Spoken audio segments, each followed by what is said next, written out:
ام المؤمنین عائشہ رضی اللہ عنہا سے روایت ہے کہ رسول اللہ صلی اللہ علیہ وسلم نے فرمایا، مسلمان کو جو بھی مصیبت پہنچتی ہے اللہ تعالیٰ اس کے بدلے اس کے گناہ مٹا دیتے ہیں، حتیٰ کہ جو اسے کانٹا لگتا ہے اس کا بھی اسے اجر و ثواب ملتا ہے۔ دیکھیے صحیح بخاری حدیث رقم 5640۔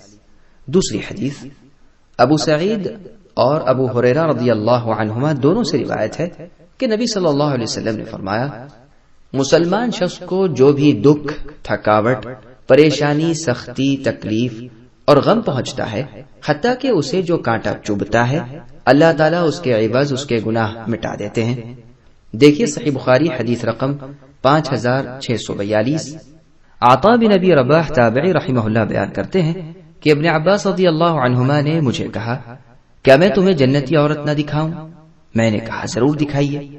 انہوں نے بیان کیا کہ یہ سیاہ عورت جو تمہیں نظر آ رہی ہے نبی صلی اللہ علیہ وسلم کے پاس آئی اور عرض کی، مجھے مرگی کا دورہ پڑتا ہے اور میں بے پردہ ہو جاتی ہوں، سو رسول اللہ میرے لیے دعا کریں۔ اللہ کے رسول نے فرمایا، اگر تم چاہو صبر کر لو تو تمہارے لیے جنت ہے، اور اگر چاہو تو میں تمہارے لیے اللہ سے دعا کرتا ہوں کہ وہ تمہیں شفا عطا فرمائے۔ اس عورت نے عرض کی، میں صبر کروں گی، البتہ میں بے پردہ ہو جاتی ہوں، سو اللہ سے دعا کریں کہ میں بے پردہ نہ ہوا کروں۔ پھر رسول اللہ نے اس عورت کے لیے دعا کی۔ دیکھیے صحیح بخاری حدیث رقم 5652۔ ابو ہریرہ رضی اللہ عنہ سے روایت ہے کہ رسول اللہ صلی اللہ علیہ وسلم نے فرمایا، مومن شخص کی مثال کھیتی کی طرح ہے جسے ہوا ہمیشہ جھکائے رکھتی ہے۔ مومن ہمیشہ آزمائشوں کی ضد پر ہوتا ہے، اور منافق کی مثال صنوبر کے درخت کی مثل ہے، وہ آندھی سے ہلتا نہیں حتیٰ کہ وہ کبھی تیز آندھی سے جڑ سے ہی اکھاڑ دیا جاتا ہے۔ دیکھیے صحیح مسلم حدیث رقم 2809۔ دوسری حدیث ابو ہریرہ رضی اللہ عنہ بیان کرتے ہیں کہ رسول اللہ صلی اللہ علیہ وسلم نے فرمایا، مومن شخص کی مثال نرم کھیتی کی طرح ہے کہ آندھی چلتی ہے تو اسے جھکا دیتی ہے، پھر وہ سیدھی ہوتی ہے تو بیماری اسے جھکا دیتی ہے، اور فاجر شخص صنوبر کے مضبوط درخت کی مثل قائم و دائم رہتا ہے، حتیٰ کہ اللہ تعالیٰ جب چاہتے ہیں اسے توڑ دیتے ہیں۔ دیکھیے صحیح بخاری حدیث رقم 5644۔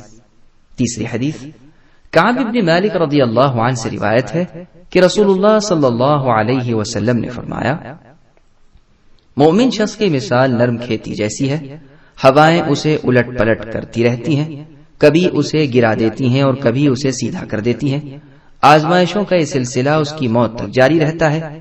اور منافق کی مثال صنوبر کے مضبوط درخت کی طرح ہے، اس پر کوئی آفت نہیں آتی حتیٰ کہ وہ ایک دم جڑ سے اکھڑ جاتا ہے۔ یہ روایت صحیح مسلم کی ہے۔